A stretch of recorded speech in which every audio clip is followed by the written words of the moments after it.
Hello, nice to meet you. This is Kim Ki-hyun from Richgo. Today, the day I'm filming, is the last all day of 2024. How did everyone spend 2024? 2024 was indeed a year filled with various events. I wish you all the best in 2025, and I truly hope that great things happen for the South Korean economy as well.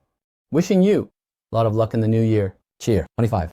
So today, I'm going to give you the weekly real estate briefing. As I mentioned last week, we're seeing a situation where the market hit bottom again around the end of the year and is gradually improving. In the metropolitan area, it seems that the supply and demand for sales in Seoul has gotten a bit better.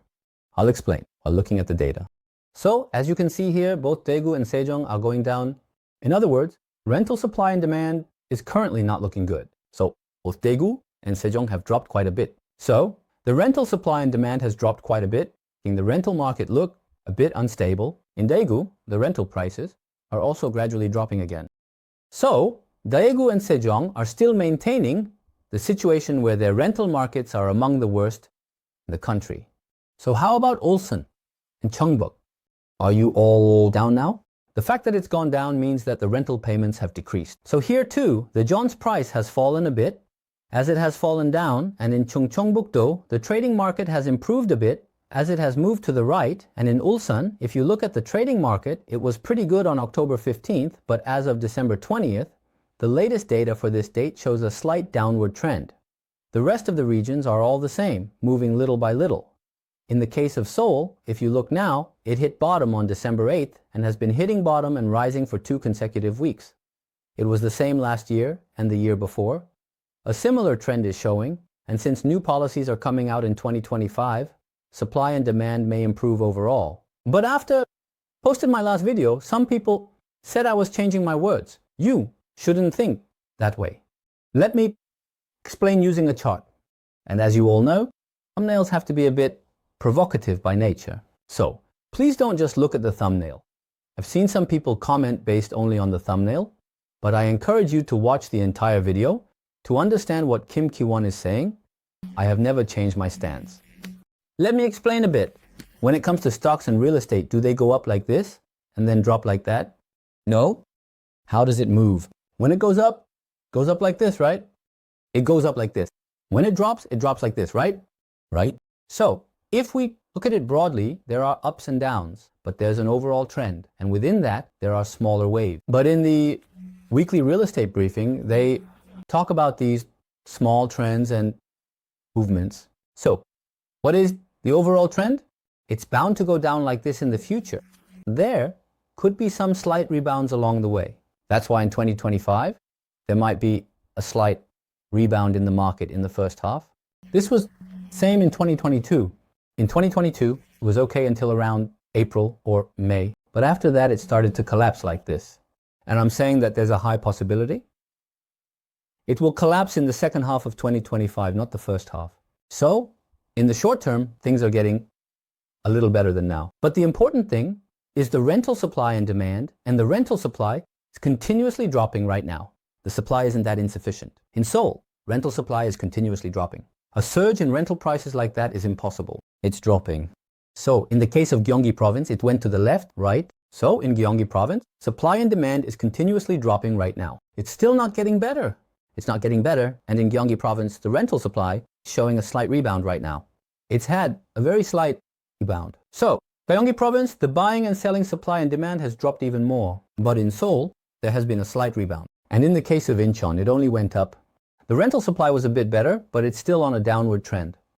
The buying and selling supply and demand is still continuously dropping.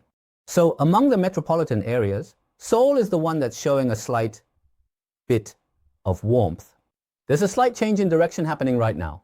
So let's take a look at what's going on in Gangnam and Gangbuk. Gangnam and Gangbuk are declining, showing a rental market downturn. Supply exceeds demand. Gangbuk shifted left with decreased sales supply, while Gangnam increased. So this means that supply is starting to exceed demand, which is why we believe there's a higher possibility for the rental market to stabilize. In the case of Gangbuk, it has shifted slightly to the left. Gangbuk has shifted to the left, and the sales supply and demand has decreased a bit compared to before, while Gangnam has gone up, went right. So, as Gangnam's supply and demand improved, it seems to have positively influenced the overall supply and demand in Seoul, right? You can see that, can't you? So what is it? So it seems that the sales income in Gangnam, Seoul has improved a bit, while the other areas in the metropolitan region are still not doing well. If you look at it that way, all the other regions are moving in a similar manner. Now, along with that, we need to take a look at the transaction trends. If you look at the transaction trends, you can see that Sejong is moving quite a bit to the left, right? It's going up. Going up means that rental transactions are increasing again, while sales transactions are pretty much at rock bottom. There are really no sales transactions. Almost left, right. So places like Sejong and Incheon are pretty much stuck on the left side with almost no sales transactions happening. So the sales market is pretty much completely stagnant right now. At least the rental market is improving a bit as it goes up. Daejeon is also going up a bit, and Seoul is going up a bit too. So the sales transactions have really increased just a tiny bit, while rental transactions have increased a little more. And if you look at Gyeonggi province, the sales transactions have increased just a little, and the rental transactions have also increased just a little. So after a period of stagnation, there's been a slight uptick in activity. In Incheon, the sales market is cooling down, while the rental market has seen a slight increase in transactions. The area where sales transactions are currently the most active is Chungbuk. Chungbuk is the furthest to the right. So Chungbuk is active, but the rental market in Chungbuk, on the other hand, is not doing well. Next, Ulsan. In Ulsan, sales transactions have increased a bit, and the rental market is still quite active. So, looking at it this way, the market is still in a situation where transactions are quite dead. If you take a look at Daegu, which has been the worst for both sales and rentals, you can see that sales transactions have shown a slight rebound. But it's still small, isn't it? Rental transactions are continuing to decrease. So, looking at this, we can see that the real estate market in Daegu is really in a huge slump, both in terms of sales and rentals. So, I think this video will probably be the first one released in 2025. I think 2025 is going to be a very tumultuous time. I think it's going to be a very tumultuous time. In the short term, it's January 20th, when Trump is inaugurated as president. So, I think there is a good chance that the financial market or real estate market could fluctuate significantly depending on what Trump says about Korea. The current real estate market is likely to see a bit of warmth as we move into January, especially when the data comes out. The income requirements for the newborn special cases might be relaxed a bit, and with the easing of policy restrictions, we can expect some upward movement. That's how I would summarize it. As we enter 2025, many of you are setting plans for the new year. I hope you can stick to your goals and achieve them by 2025, bringing back good results. It's going to be a challenging time, so prepare well. I wish you all to become wealthy and stay healthy this year. Thank you.